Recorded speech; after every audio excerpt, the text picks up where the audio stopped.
So, ayan, may nagtatanong nga kung di-charge daw ba itong flameless candle na to. No po, battery operated siya. Meron siyang kasamang free na 2 button battery kapag umorder kayo. And sa isang box nitong candlelight na to, 24 pieces na ang makukuha nyo. So, napakarami na nun mga Mimazor. And ang dami nyong pwede paggamitan nitong flameless candle na to. Pwede nyo siyang i-display sa mga altar nyo. Kung meron kayong altar, pwede sa prayer corner nyo.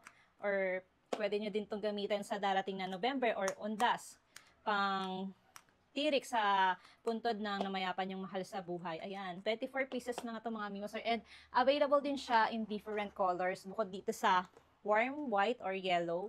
Meron ding, ayan, color red. Merong color white, which is yung isa sa best seller nila. Tapos, meron ding nagpa-flash yung kulay.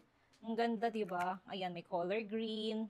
Tapos, meron ding color violet or purple ba to. Ayan. Ang dami na nito mga Mima. Kaya kung ako sa inyo habang wala pang November, kung sa November nyo to gagamitin or undas, umorder na kayo habang may stocks pa nitong 24 pieces na LED flameless candle. And nasa yellow basket ko lang to mga Mima. Kaya go!